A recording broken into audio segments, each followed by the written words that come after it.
Friends, today we are going to see about points and crossing laying by T28 machine. 1 in 12 52 kg old turnout is renewed by 60 kg 1 in 12 new turnout by T28 machine.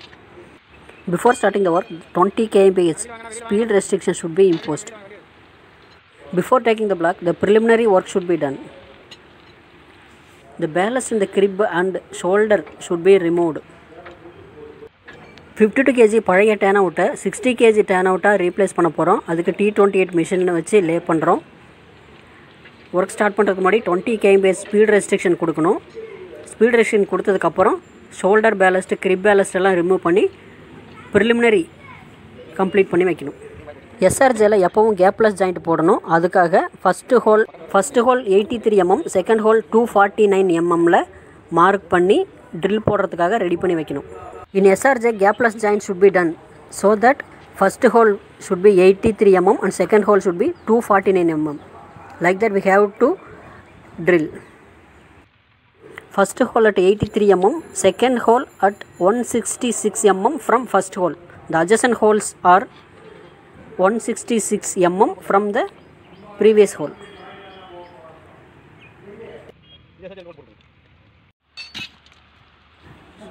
After taking the traffic block, the existing track should be dismantled. Minimum 3 hours traffic block is required. Minimum 3 hours traffic block வேணும். Traffic block எடுத்த உடனே existing track-ஐ dismantle பண்ணணும். Rails in switch portion, leading portion and sleepers all should be removed from the existing track and should be cleared for new renewal. Switch portion, leading portion இருக்க எல்லா ரயிலும் CMS crossing and sleepers எல்லாமே remove பண்ணணும்.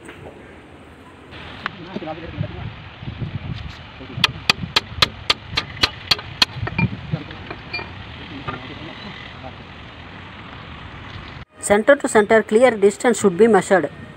After renewing the new turnout, if there is any misalignment, it should be cleared with this center to center clear distance. Turn out renewal பண்ணதுக்கப்புறம் centre to centre clear distance எவ்வளோ existing ட்ராக்கில் இருந்துச்சோ அதை மறுபடியும் misalignment இல்லாமல் கொண்டு வரணும். New turn out is assembled at cess and set and clamped with T28 machine. Bringing the assembled turn out to the location is very toughest and important job without affecting any infringements. செஸ்ஸில் assemble பண்ணி வச்சுருக்க turn அவுட்டை T28 மிஷினில் set பண்ணி எந்த ஸ்பாட்டுக்கு renewal பண்ணணுமோ அங்கே கொண்டு வர்றது தான் மிக முக்கியமான வேலை. அப்படி கொண்டு வரும்போது அட்ஜசன்ட் ட்ராக்கில் இருக்கிற ரயிலோ ஸ்லீப்பரோ எதுவும் அஃபெக்ட் ஆகக்கூடாது. While bringing the turn out to the renewal location, the adjacent line sleepers and rail should not be affected by the crawler of the T28 machine, so that the wooden blocks are to be used.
It is very difficult to crossing the adjacent lines.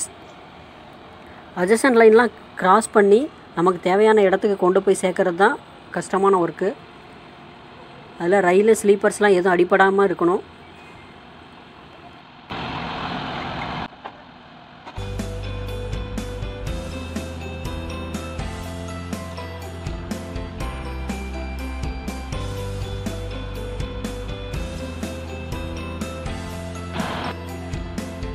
SSC and JI of the track machines giving instruction to the track machine operator.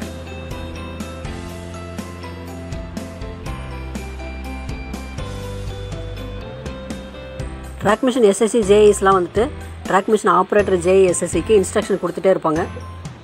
எதுவும் infringement எதுவும் ஆகாமல் இருக்கிறதுக்காக, adjacent ரயிலில் எதுவும் effect ஆகாமல் இருக்கிறதுக்காக instruction கொடுத்துக்கிட்டே இருப்பாங்க. அதுக்கேற்ற மாதிரி ட்ராக் மிஷின் ஆப்ரேட்டர் ஒர்க் பண்ணுவாங்க.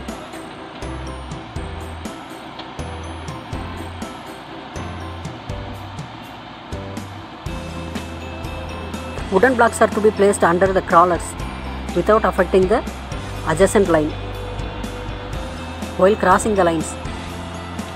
adjacent line கிராஸ் பண்ணும்போது வுடன் பிளாக்ஸ் எல்லாம் வந்து கிராலருக்கு அடியில் யூஸ் பண்ணணும். எந்த ரயிலும் அஃபெக்ட் ஆகக்கூடாது, எந்த ரயிலும் டேமேஜ் ஆகக்கூடாது.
Wooden blocks are placed under 4 crawlers of 228 machine.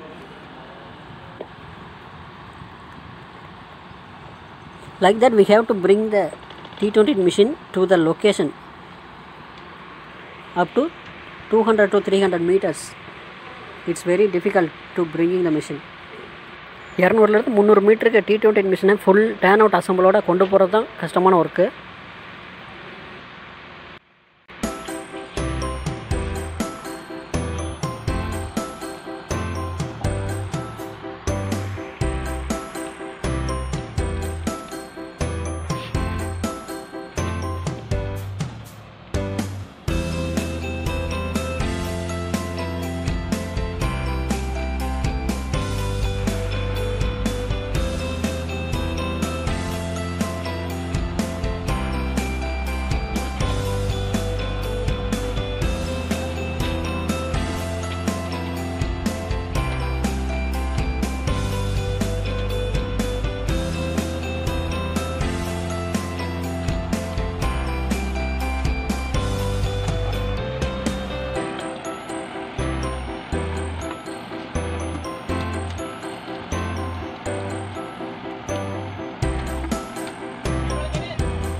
Meanwhile, the turnout location should be cleared.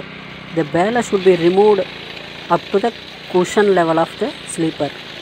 T28 மிஷினில் அசம்பிளி வர்றதுக்குள்ளே turnout location ஃபுல்லாக கிளியர் பண்ணி வைக்கணும்.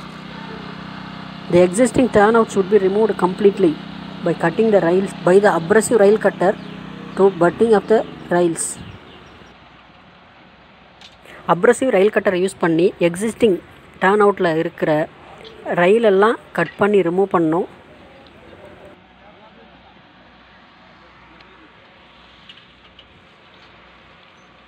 Sleepers in the existing turnout should be removed by JCB. JCB use பண்ணி existing turn லொக்கேஷனில் இருக்கிற sleepers எல்லாம் remove பண்ணணும்.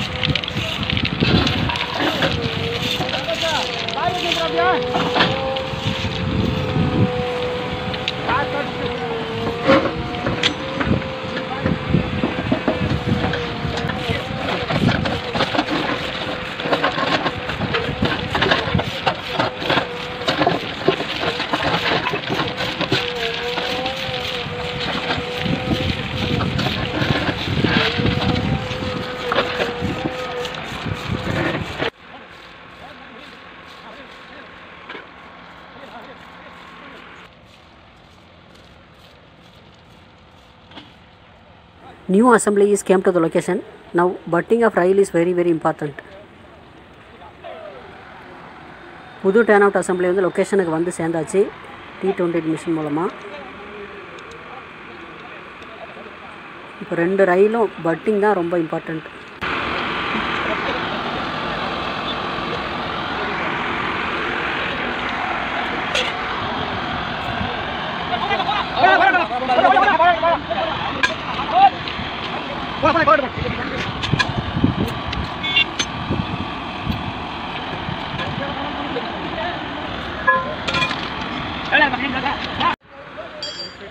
Top tables of both the rails should be matched at SRJ.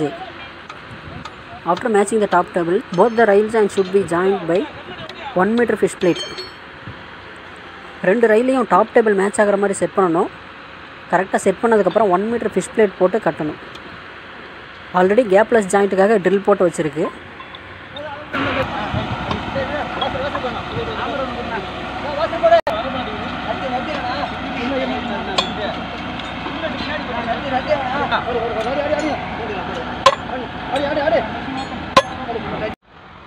During laying the new assembly, the center to center track distance should be measured accordingly. If there is any misalignment, it should be corrected during laying. Centre to centre track distance measure பண்ணி ஏதாவது misalignment இருந்ததுன்னா அது laying பண்ணும்போதே correct பண்ணிக்கணும்.